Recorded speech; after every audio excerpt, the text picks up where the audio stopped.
One of the things that has always clicked for me about your creative process and your kind of musical aesthetic is that you write in some senses in an acoustic way, don't you? Yeah. Especially with Andy. So you sit there with a guitar, is it? Yeah, we sit there with a guitar or piano. We don't tend to write in the studio because it's too distracting for me. You know, it's just a room with an acoustic instrument in and my your trusty. Hang on, just zoom in on that. Micro cassette. Nice. We have dozens of these. Do you? Yeah. What we tend to do is we'll record lots of pieces of melodies, okay, onto one micro cassette. Yeah. And then we listen through and we go, oh, that second section, that was quite good, but we need to join that to the fifth section, so we'll just get the other micro cassette, play it. Really? Yeah, and then forward it, and then sort of link the song up together onto the second. Great. That's so interesting. But the reason that it's important to me as a kind of piece of information about how you go from A to B is that your songs are also musical, and they have proper song structure and middle eights and all the kind of classic.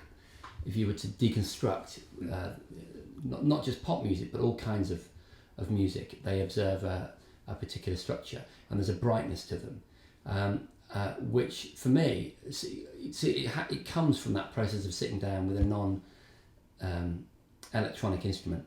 Yeah. Don't you think? Absolutely, because at the end of the day, the song has to work with just that acoustic instrument. If we try and write a song so that we can play them acoustically, and they'll stand up and they'll still sound like good songs, without all the bells and whistles of this lot. Okay, this is the OB1, which is a monophonic synth. Great big fat sound, great for basses, for instance, but lots of other things as well. It's got a very warm filter. Oberheim expander, which I love. This is on almost every single Erasure record. Yeah. It's actually a modular synthesizer, except it's done digitally, so you can modulate anything with this synthesizer. And then my favourite synth of all time is the Pro One. Amazing. I've used that for every Erasure record, I think. Yazoo? Absolutely, Yazoo. Yeah. I've done whole tracks with this, with just doing every line and every percussion sound from just the Pro One. It's got really, really fast envelopes, so it's great for percussive stuff. This is my favourite. My favourite to-go-to synth, is that what they say? Yeah, your go-to synth. My go-to synth, there you go. Yeah. If I'm doing a track, say for Erasure, then I'll program everything up in soft synths on the computer using the MIDI controller. Sort out the arrangements, etc.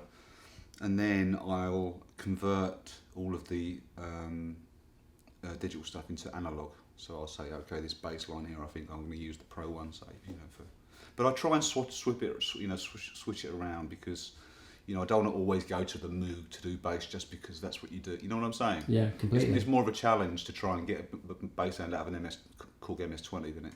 Of course it is. And then it makes it kind of different as well,